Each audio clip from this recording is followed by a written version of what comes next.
तर face to face debate करा म्हणण्यापेक्षा स्वतःला आरशात पहा असं सकपाळ यांनी म्हटलं। वडिलांचा फोटो समोर ठेवून चव्हाणांनी फेस द फॅक्ट असं करावं। अशोक चव्हाणांच्या ट्विटला हर्षवर्धन सकपाळांनी ट्विटरद्वारे उत्तर दिलेलं आहे।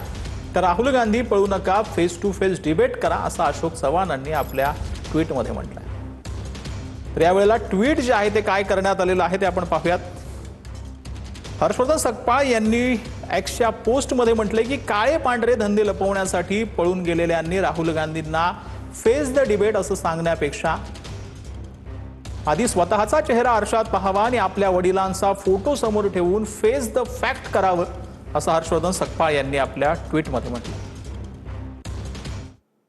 तर संभाजीनगरमध्ये 14 ऑगस्टला भाजपाकडून तिरंगा रॅलीचं आयोजन करण्यात आलं। मुख्यमंत्री देवेंद्र फडणवीस, प्रदेशाध्यक्ष रवींद्र चव्हाण यांच्या उपस्थितीमध्ये तिरंगा यात्रा होणार आहे। मराठवाडा, उत्तर महाराष्ट्र आणि खानदेशातील जिल्ह्यामध्ये ही तिरंगा यात्रा सहभागी होणार आहे। दुपारी 2 वाजता छत्रपती संभाजीनगर शहरामध्ये तिरंगा यात्रा काढण्यात येणार आहे। 14 तारखेला आपल्या छत्रपती संभाजीनगरमध्ये ही तिरंगा रॅली,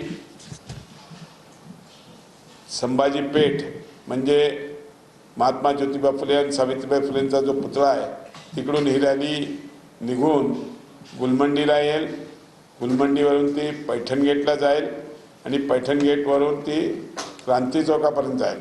या रॅलीमध्ये सर्व युवक, सर्व खेळाडू, सर्व विविध क्षेत्रातले जे युवक आहेत त्या सगळ्यांना या रॅलीमध्ये सहभागी करण्याकरता आम्ही विनंती केलेली आहे। तर पुण्यातील जागेच्या टीडीआरच्या वादावरून ज्येष्ठ अभिनेत्री उषा चव्हाणांनी व्हिडिओ पोस्ट केला आहे। पुणे महापालिका माझा हक्क असताना परप्रांतीयांना देते असा आरोप उषा चव्हाणांनी केलाय।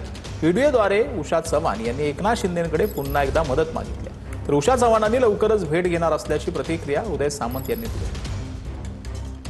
मी माननीय उपमुख्यमंत्री एकनाथजी शिंदे यांच्याकडे गेले होते। त्यांनी मला प्रॉमिस केलंय, त्याची मी आतापर्यंत वाट बघत होते आणि हे लेटर त्यांनी पाठवून काहीतरी उपद्योगच सांगितले। याच्यामध्ये भंजाळासारखं लिहिलेलं आहे। का माझे हाय घेतात ही लोक आणि काय मिळणार आहे आणि काय हा दुष्टपणा, राक्षसांचा असल्यासारखं राज्य वाटतंय आता सध्या। मराठी माणसाला जगवायचंच नाही का यांनी?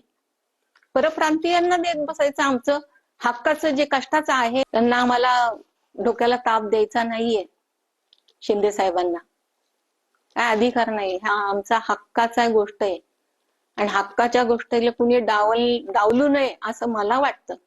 स्वतः मी त्यांना भेटेन, त्यांचं काय किंवा त्यांच्याशी बोलेन आणि नक्की त्यांची काय अडचण आहे, त्यांना काय अपेक्षित आहे आमच्या सरकारकडनं, मी त्यांच्याशी चर्चा करेन। मी शिंदे साहेबांच्या कानावर घालेन आणि त्यांना योग्य तो न्याय मिळवून देण्यासाठी आम्ही प्रयत्नशील राहू। तर नाशिकमधील 5000पेक्षा अधिक खड्डे बुजवल्याचा आयुक्तांनी दावा केलाय। खड्डे भरण्यासाठी उच्च दर्जाच्या खडीचा वापर केला जात असल्याची आयुक्तांनी माहिती दिली आहे। शहरातील 3 रस्त्यांवरील खड्डे बुजवणं कठीण असूनही काम सुरू असल्याचं आयुक्तांनी म्हटलं। आतापर्यंत आपण ऑन ॲव्हरेज 5000पेक्षा जास्त खड्डे बुजवले आहे।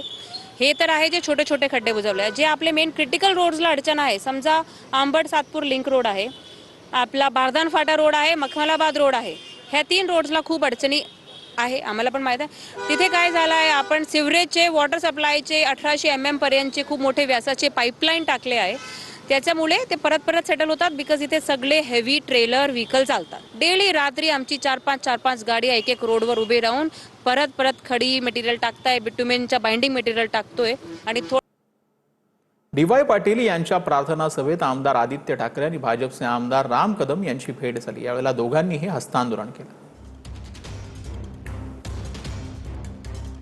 पण हस्तांदोलन केलं त्याने मैत्री आहेच ना, आदित्य ठाकरेंबरोबर मैत्री तर आहेच। विचारांची लढाई आहे, व्यक्तिगत संबंध सगळ्यांवर चांगले आहेत। तर पनवेल पालिकेच्या 4ही प्रभाग समित्यांवर भाजपचं वर्चस्व पाहायला मिळतं। 4ही प्रभाग समित्यांच्या सभापतींची निवड प्रक्रिया पार पडली।